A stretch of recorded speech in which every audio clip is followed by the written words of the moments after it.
इतिहास में कुछ नाम ऐसे हैं जो एक साथ खौफ और सम्मान दोनों पैदा करते हैं। एक ऐसा ही नाम है चंगेज खान, वो शासक जिसने दुनिया का नक्शा ही बदल कर रख दिया।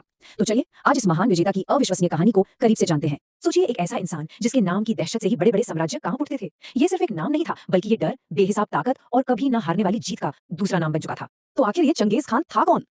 वो था दुनिया के सबसे बड़े साम्राज्य का निर्माता। एक ऐसा साम्राज्य जो जमीन पर लगातार फैला हुआ था। उसकी सेना, खासकर उसके घुड़सवार, इतने खतरनाक थे कि उनके आने की खबर ही दुश्मन राजाओं के हौसले पस्त कर देती थी। सच कहें तो चंगेज खान का नाम जीत का ही दूसरा नाम था।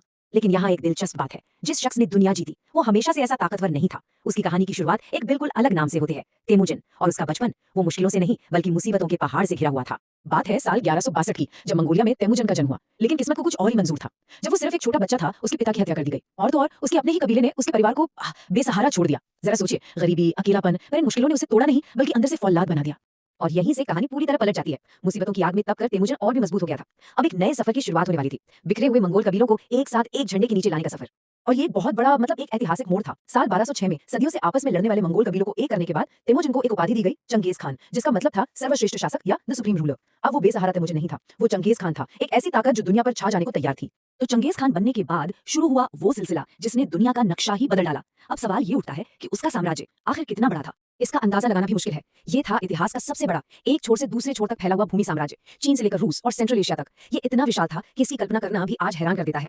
तो ये सब हुआ कैसे? इसका सबसे बड़ा राज छिपा था उसकी सेना में। मंगोल आर्मी 3 चीजों के लिए जानी जाती थी: बिजली जैसी रफ्तार, लोहे जैसा कड़ा अनुशासन और जबरदस्त घुड़सवारी। वो दुश्मन पर किसी तूफान की तरह टूट पड़ते थे।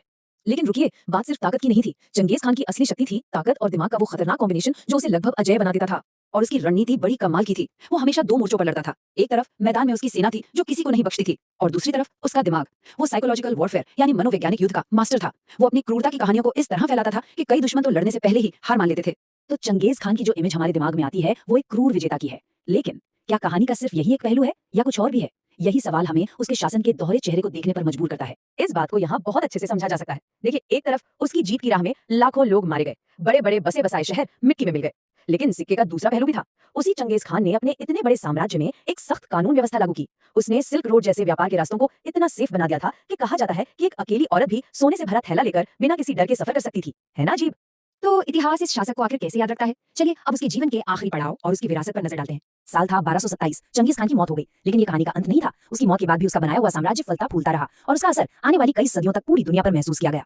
और आज भी चंगेज खान को इतिहास के सबसे शक्तिशाली विजेताओं में से एक माना जाता है। उसका नाम सिर्फ तबाही का प्रतीक नहीं है, ये नाम प्रतीक है कभी न हारने वाली इच्छा शक्ति का, बेहतरीन रणनीति का और एक विशाल साम्राज्य को बनाने का। और आखिर में ये कहानी हमें एक बहुत बड़े सवाल के साथ छोड़ जाती है कि क्या एक ही इंसान एक ही वक्त में एक निर्माता और एक विनाशक दोनों हो सकता है? शायद चंगेज खान की विरासत हमें इतिहास की इसी उलझी हुई सच्चाई की याद दिलाती है।